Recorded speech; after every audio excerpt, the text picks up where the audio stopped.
So it's 2019 and you want to get back into retro gaming.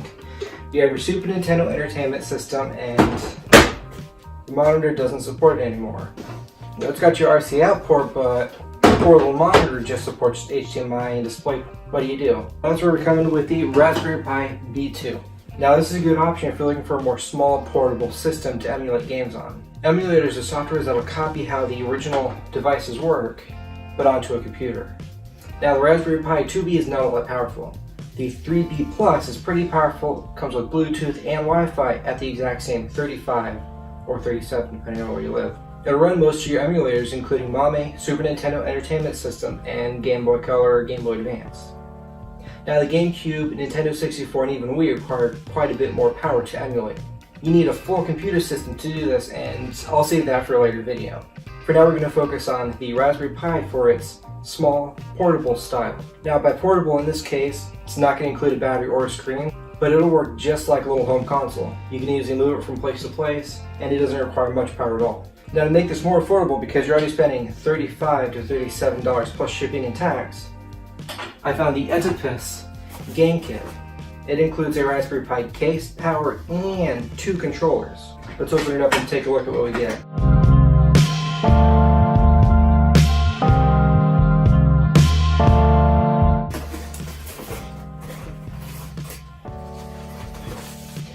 Now these are the controllers that come with this kit.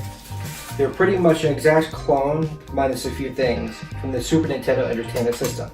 It's not only wired, but the wires are about 3 feet long. That'll get you a good distance away. And there's not one, but 2 of them.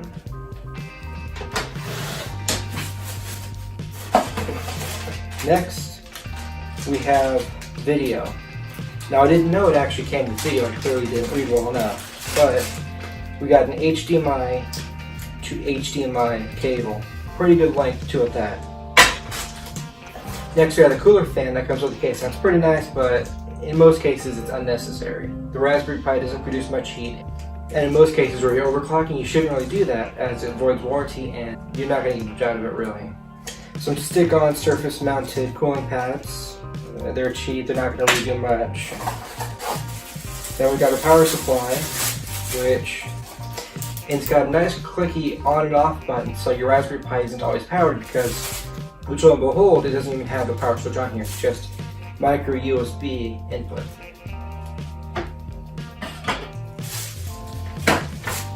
And last, the piece that makes it all work, the case.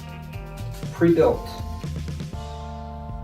Now this case will support both the Raspberry Pi 2 and 3, and maybe even 1, I'm not sure on that.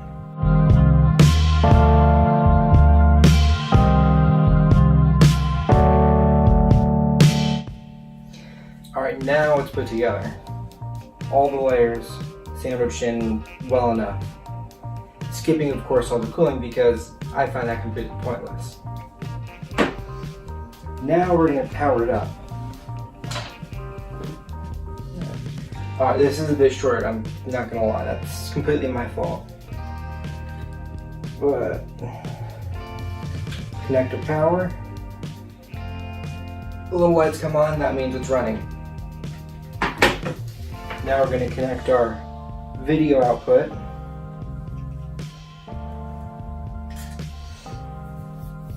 That's a pretty short cable. So if you're going to set this up using this cable, you're going to want it near the TV and have maybe some kind of extension for your controllers.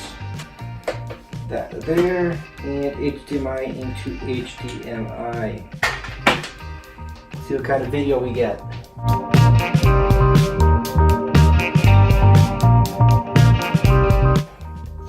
So as you can see, we're not getting any video from the Raspberry Pi.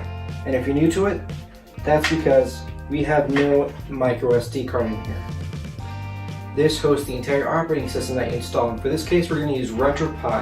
Alright, so what kind of micro SD we need? Well, you don't need much. I got 64 gigabytes of Samsung Evo micro SD. Now you can go down lower to 32, but they're going to be at the same price if you can even find them. And it doesn't even come with just the micro SD, it also comes with a SD adapter. Alright, so it took me a while to actually get this running. You see, This is Raspberry Pi B Plus and not a 2B Plus or whatnot. So I had the wrong image entirely, and it took maybe an hour and a half of trying to figure out why it wouldn't even boot. But as you can see now, we made it into the boot menu. So now we can plug our pad in, and let's start the process of actually getting to play.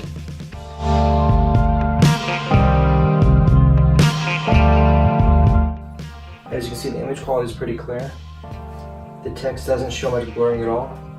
When you plug in through an adapter with an original, you don't have much blurring. Image is much harder to see unless you have a CRT, which those are already getting really expensive nowadays. So with this cheap little $35 board, you can easily emulate the games you want. Now the controller that comes with the Etopus is rather cheap knockoff.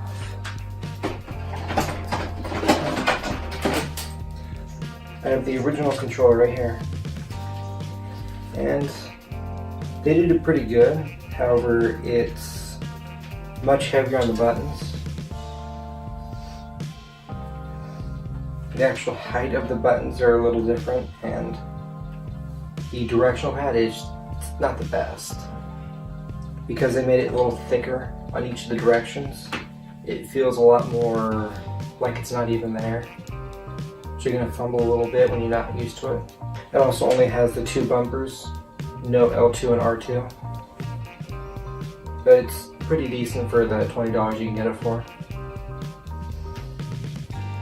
This controller is rather dark gray compared to the original, which is very light. This one hasn't seen any sun damage at all, so it's got its original colors. It's also got a much smaller controller cord.